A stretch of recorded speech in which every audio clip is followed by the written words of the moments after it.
For someone whose entire career has been focused on joy, why a podcast on pain?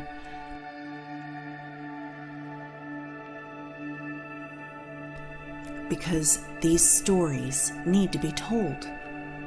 A good phoenix rising out of the ashes story reminds us all that not only can we survive, we can thrive. And when we emerge, we're different. That's the alchemy of pain.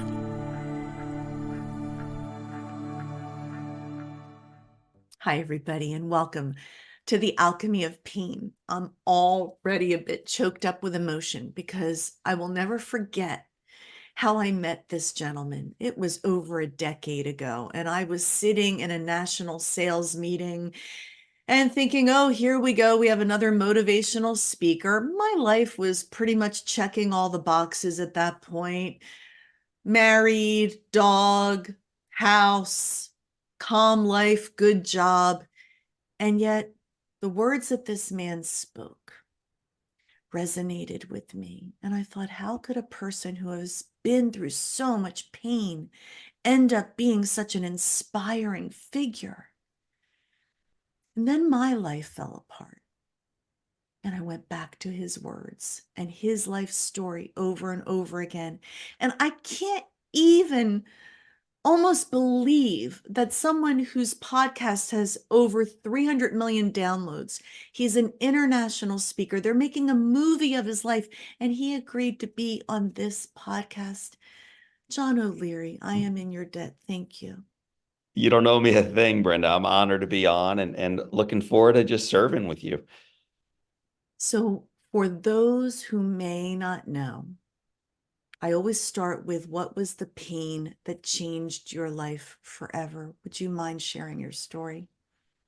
Yeah, so I think I'm gonna start in a place you probably weren't expecting. I was 28 and indifferent to life a little bit and just kind of meandering and floundering and unsure what to do professionally and spiritually, and found myself in a church service, and the pastor was preaching on the gift of talents.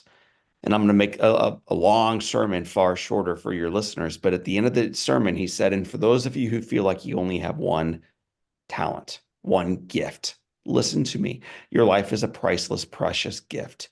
Say yes to being used for good. And at that point in my life, I felt like I had maybe one talent, certainly not more than that. And I felt like he was talking directly to me. So I didn't know what to do with it. I wrote it down in my journal that night. A couple days later, truly on Tuesday, the following week, so just 2 days afterwards, there was a phone call I received, a little girl on the other side, and she said, "Mr. O'Leary, would you share your story at my school?" And I had never been called Mr. O'Leary. I'm only 28. I'd never shared my story at any school or with anybody, because why would you talk about the pain, Brenda? Why would you talk about the bad stuff? But on the heels of that message, hey, your life is a priceless, precious gift. Say yes to being used for good. I said yes. I shared the story with them. Did not do a great job, but one of the room fathers pulled me aside and said, I run a Rotary Club. Would you share your story there? I said yes. One of those guys was in Kiwanis. One of those guys ran a Chamber of Commerce. One of those individuals had a brother who was a chaplain at a prison. And I just kept saying yes. Yeah, I'll share my story. I'll share my story. It has led to 2,700 speeches, 50 states, dozens of countries, millions of people live, including you 10 years ago, a podcast and a movie and books, all this stuff, because about 20 years ago in a church service, probably hungover from the night before, a pastor said, your life is a priceless, precious gift.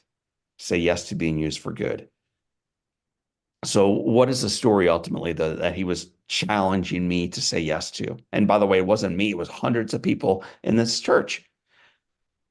It was the story of being burned as a 9-year-old kid.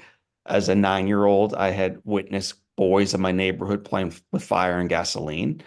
And I figured if they can do it, I can do it as well. So on a Saturday morning, I walked into the garage, leaned over a can of gasoline, poured a little bit on top of this piece of paper that was aflame, And you heard the story a decade ago. Before the liquid came out, the fumes pulled it in, massive explosion, picked up the child and launched him 20 feet against the far side of the garage.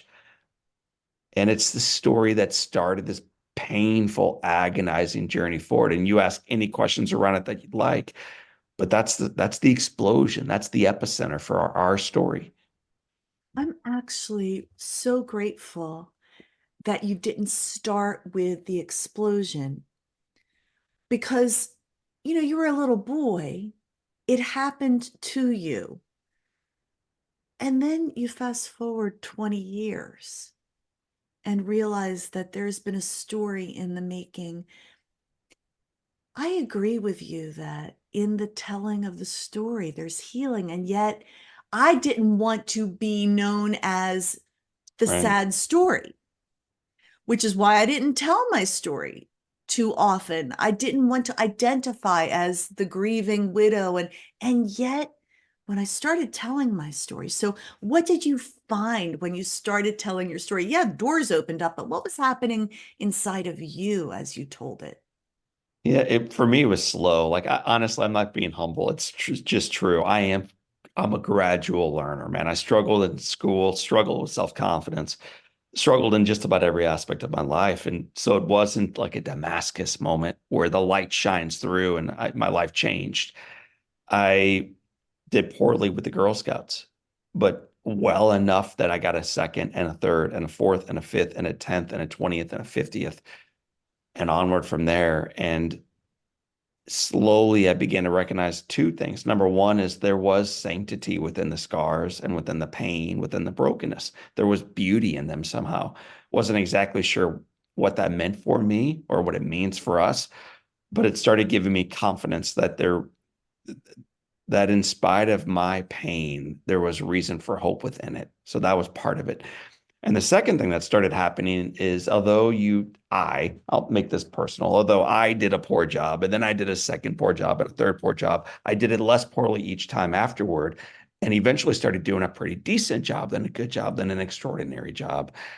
And with each elevation of the way you deliver a story, the people in the room are changed and elevated in their lives, whether they've been through adversity or not.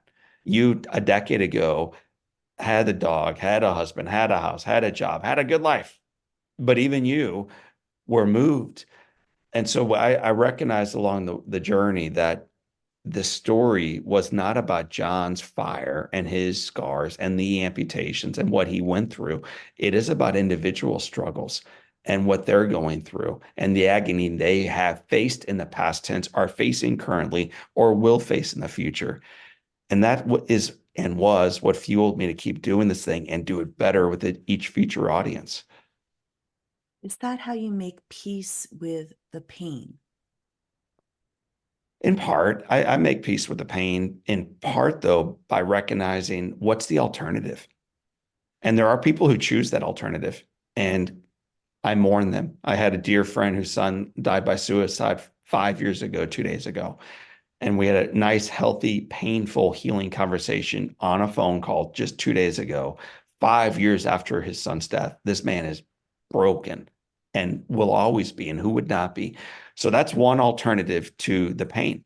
So I'm in pain still physically. I'm certainly in pain when you look in the mirror.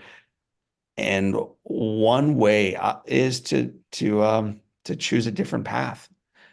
The path that I choose is that you can't always choose the path that you walk in life, but you can always choose the manner in which you walk yours.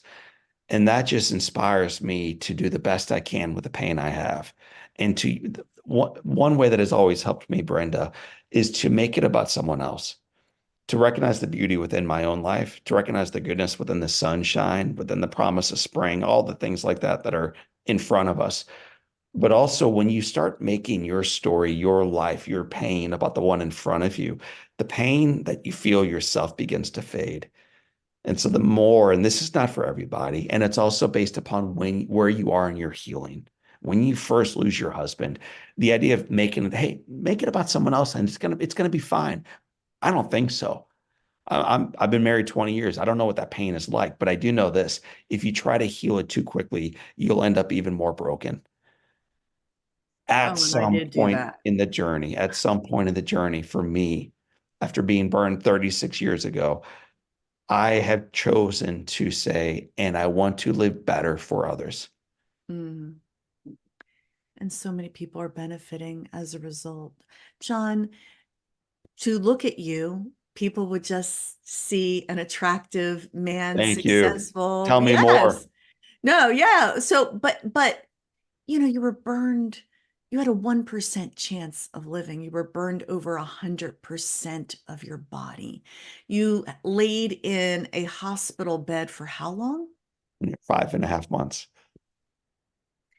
And so, one of the questions I always ask people is, how did you survive? And honestly, what's a little boy going to do? It's not like you have, "Well, I think I'll meditate, or I think I will, you have those tools, but you had remarkable parents and remarkable healthcare professionals in your life, didn't you?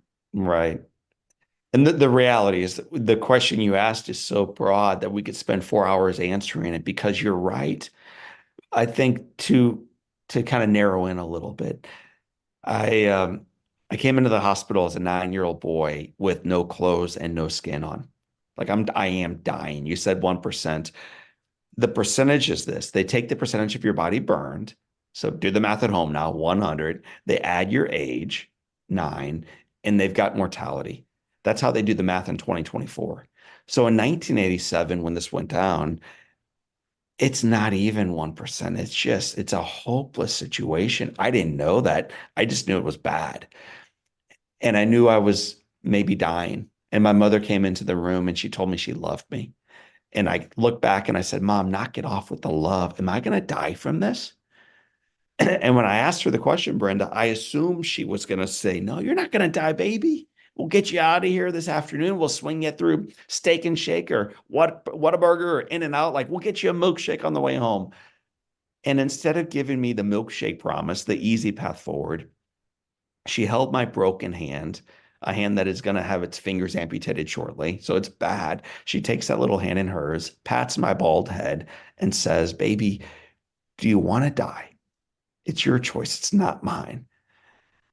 And I looked up at her kind of surprised and said, Mama, no, I don't want to die. I want to live. And her response was, Good. Then look at me. You take the hand of God, you walk the journey with Him, and you fight like you never fought before. Your Father and I will be with you every step along the way. But, John, do your part, fight. And on that morning, this is 37 years ago, a little boy who had never heard of a skin graft or physical therapy or amputation or all the IVs, respirators. I'd never heard of any of the treatment stuff, but I already knew the outcome. The fight was on. The fight was on, and we were going to get out of here. And to your point earlier, you also said, gosh, you didn't have the tools. No, I didn't have the tools. But thank God for a loving, fighting mom and a present dad and great volunteers and janitors who did their job well and nurses who stepped forward. And like the whole crew started stepping around this little boy. And although I didn't know how to, meditate, I knew how to pray and I knew how to fight a little bit. And I knew how to have goals like going home. And I knew how to have hope that tomorrow could be better than yesterday. This is, by the way, something we are losing as a nation and as a global marketplace. This idea of actually tomorrow will be better than yesterday. It's called hope. And when we begin losing that, we will lose the vitality and the vibrancy for life. And when we lose that, we lose the next right step. So even that 9-year-old boy, and then I'll be quiet, even that 9-year-old little boy had maybe the most important tool in that quiver, which was hope. I had Mhm. hope. You wanted to live. You wanted to live and you wanted to fight. This topic of resilience is a common theme, of course, in a podcast about pain. And I've talked to people from all different walks of life with all different kinds of pains, and they all mention that word hope. And I often talk about the caterpillar and the chrysalis. Mhm. And it's a dark place, and you got to keep pressing. And why? The hope is that I'm going to get out of this thing and I will then have strength in my wings to fly. How did you deal as you got older with the mental challenges? It's hard enough to be a teenager looking in the mirror at my pimple Hmm. and finding myself lacking next to the cool girls. You were burned over so much of your body, and we often judge ourselves so harshly. Then you had that Right. additional pain. How did you navigate that as a young teenager? Yeah. So again, I'm not trying to deflect and give all the praise to others, but it's deserved. So early in my recovery, I was in a church service, and my there's a in our service, there's a time where you turn around and you extend your hand to others and you give the peace. It's just a way of coming together as a community. And in our little group, we always start with our family. So I'm one of six, my two parents. So starting there in the row in front of us were friends. So I shook their hands. And then I turned around and extended my right fingerless hand to the guy behind me who I'd never met before. And this guy reached forward to shake my hand. And then he looked down and saw my hand. He pulled back, crossed his arms, and turned away. And dude, like, I mean, that's a long time ago. I'm probably 10, maybe 11 when that happened. And I still remember it. And I Mm. still remember certainly the day of how it affected me. And my mom, who's just so remarkable, she sees this little boy who seems like a shell of himself. And she said, "Baby, what's wrong?" This is after church. And I'd say nothing. But eventually she gets it out of me. As a mother can, she kind of holds me with both of her arms, her hands, kind of grabbing my shoulder blades. And she says, "John, never let anybody define your self-worth. Next time you have an opportunity of shaking someone's hand, you grab them with one hand, you pull in with the left hand, and you just pull them in close. You don't let them get away, John." And so, Brent, I don't know if I met you 10 years ago physically, but had I, you would have probably come up and had a book signed, and you would have seen this guy who would not have made it awkward. He would have just pulled you in and revealed to you that he is as worthy of being in this relationship as you are. And I took that forward as an 11-year-old kid out of that church service and into my 12s and 13s and 14s and 15 years of life. And I have felt worthy. Even when I had the pimple on my nose, and even when my fingers were missing and I walked with a limp and had scars on my body, I felt worthy of being in those relationships. So part of that is my mother. Part of Mm. it is my friends. I was fortunate to return to the grade school that I was burned from and ultimately returned to 18 months later. And those kids fought for me. They fought for me in middle school. I mean, literally fought for me and high school. Eventually, when I was married, uh, I'm from a big family, so we had a lot of people in the wedding party.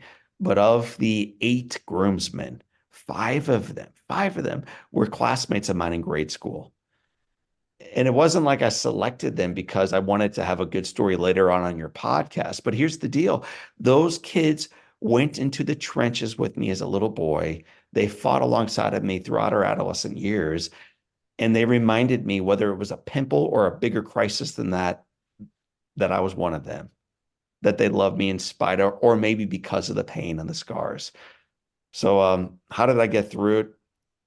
My mother's love, belief in self, a bunch of great friends who loved me and took me under their wings. And eventually I began to believe that I was worthy too. I think that for most of us, there's a wrestling that takes place with our worthiness. And when we try so hard to find validation and affirmation from outside, it's a roller coaster. And I think I could say that all day long. But Totally. someone like you, from what you have been through, and I'm not minimizing my own pain, we all get it. See, this is the thing. There is no bypassing it. Right. It's like the way is through suffering and what it can produce depending on how we respond to it. Right. It's a pain you would have never asked for, John. And yet it's serving in so many ways. And you continue to have dreams, like to play the piano. Mhm. Yeah. So again, you're going to think like, Jen, have you done anything good on your own in your life? And the answer is probably, I don't think so. Gosh, now that I think about it, my mother, she's a I nine. love her. We love her. She's When awesome. is she going to write her book? And who is playing her in the movie? So the lady playing her name is Stephanie Shostak. Stephanie's been in Iron Man and The Devil Wears Prada and Dinner with a Schmuck. So like Stephanie's a phenomenal actor and a better human being. We were surrounded by talented actors like William H. Macy and John Corbett and all these like known people. All of them were remarkable, but Stephanie has a spirit about her that is so attractive. So Stephanie's playing my mom and played her brilliantly. But my mom is why I know the piano. She made a phone call to the piano teacher when I still could not go back to school. And this teacher comes into my house. I don't have fingers. I'm on morphine. I'm in a wheelchair. I'm not happy in life. And I'm playing the piano. So resentful of my mother because it's like, oh, I hate this woman. And then the teacher comes back again and again and again for 5 years, not teaching a boy piano, teaching him possibility. And it goes back to what you chatted about a few moments ago, hope. If you don't think that you can do bigger things tomorrow, whether you in relationally, or you with the losses you've endured, or you on the job front, or you financially, or you with emotional health, then why would you possibly get out of bed and try to step forward? But when you think in one area of your life that you're doing something bigger today than you did yesterday, it's also true that it might be also possible in another part of life and another part of life and another part of life. And maybe healing's possible for you. So my mother was teaching me not piano, but possibility. And in doing so, she gave me both. So today in my home, I'm married. I have 4 children. We have that dog that you talked about. We have that home. I have such an awesome life now, and I do not take it for granted because I know at a moment's notice, it could be all washed away, all of it, every bit of it. Mm, But I'm grateful for the moment. And mm. part of that moment for me is every night I get to play the piano with my now 12-year-old little girl. We learn a new song every couple days. She plays the left hand, I play the right. And what a gift to not know the piano, but know that we have agency in our life to step forward. Don't forget it. I know all of your listeners are in various parts of the storm. Me too. But don't forget that you have agency to take the next right step forward. And the next right step leads to the next right step. I think we overthink it. We think, my God, how am I going to survive the fire or the loss of a spouse or the loss of a dog or the loss of a home or the loss financially or figure out the loss. Everybody's got something. Take the next right step because the next right step will indeed lead to the next right step. Someone shared with me, "This too shall pass," refers not just to the hard times, they will pass, but also the good ones, and treasuring the good ones. You ooze appreciation for your life, and it inspires me to count my blessings. John, I hope that everybody follows you on fire. 7 choices to ignite a radically inspired life. That was your first book. And then In Awe is yet another book. Can you just talk about that really quick? Because I know time is running out, but In Right. Awe. Well, so the first one is called On Fire. And when they published it, they had a picture of me wearing a suit with my arms crossed on the front of it. And I wrote back to the editor and I'm like, you guys, like, read the book. That's even our podcast. I'm like, it's not about me. It is about what other people did for a hopeless little boy, what it did within him, what he learned, and what it means for the rest of us.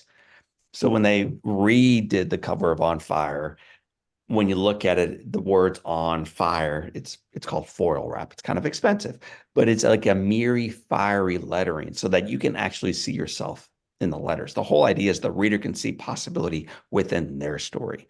So I love the book on fire, and that's the one they're turning into a movie, which is wild. The book In Awe, it comes out of this desire for me to live more like my kids were.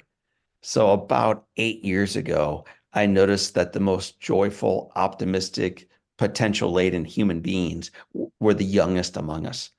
They were like the 3-year-olds and the 5-year-olds. And when I would speak to them, their little hands would go up and they would ask these brilliant questions and they would have smiles on their faces. And when I would take a walk around the neighborhood, I could do it in like 8 minutes. But when I had one of my kids with me, it would take like an hour because they were flipping over rocks and looking. You mentioned the caterpillars. They were looking at little caterpillars and butterflies, and life was mysterious and magical and good and good. And I wonder, what is it that they had that we have lost sight of? And how do we return to it? So in awe is my love letter thanking my kids for teaching me how to live again.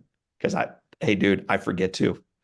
So they were reminding me how to be in awe with the Mm. limitless miracles of life. I think that there are these gifts that are lifelines. When I walk and I see puppy dogs, or the reason I moved cross country is there's these little girls that make me bracelets and I stack them and I wear them every day. Being around pure love. And you're so right. And very humble, yes, but the external, not getting your self-worth from the external, but Mm. getting the support you need from the external helps us make it through the dark times. Absolutely. And whatever form it comes in. And children is a wonderful form. Puppy dogs do it for me, little babies. Yeah. Yes, yes, there is I love so them too, dude. Give me much. a puppy dog, a retriever with its tail curled around. Uh, I agree with you. There's something energetic about puppies, animals, children, life. But like behind this camera that's filming you and me right now is our podcast wall. So I've interviewed about 750 guests, and right behind the camera, I'm looking at a picture of a woman named Sister Booter. Sister Booter was 68 years old, and she'd never put on a pair of tennis shoes. She's a nun, but she was struggling. And so her, I don't know if it was counselor, psychologist, chaplain, encouraged her to just do a little bit of exercise. Maybe being outside, just walking might help you, sister. So at 68, she borrowed a pair of shoes from a fellow nun of her sisters of hers and just went for a brisk walk. And then the following day went for a brisk walk and then a light jog. Nike recently ran an entire campaign on her called the Iron Nun, because this woman now runs marathons, Ironman, joy in her heart. The picture is of Sister Booter with her arm around me, just like lit up for life. And so I want to make sure as people listen to you and me talking about puppy dogs and baby dolls, that they don't think, gosh, I wish I was furry or young again. That's not it. It's the way those little creatures see life that makes them so cuddly and lovable. And that is a choice. And you don't have to make it. You can turn on CNN or Fox or MSNBC and see again how miserable your life is. Or you can turn it off, go outside, grab your tennis shoes, take a lap around the block, maybe try jogging it tomorrow, and look up and be amazed again at the majesty that is life. You don't have to do that. But if you do, it's going to change everything. So I just wanted to call that out. Like at any age, we can still step forward and recognize the miracle that is yours. It's never too late to be who you always wanted to be. Right. I Right. started my new life at age 60. I started my podcast at age 60. I moved across country and I am just getting started because I have breath. And while I have breath in my lungs, I want to use it to live my purpose, which I believe is to lift people up. And wow, to be able to share your story with this audience. John, thank you so much. I appreciate you and the work you're doing in this world. Brenda, you're delightful. Good to see you again after 10 years. I look forward to our next date. Thank you. And thank you for tuning into this edition of The Alchemy of Pain. Wow, right?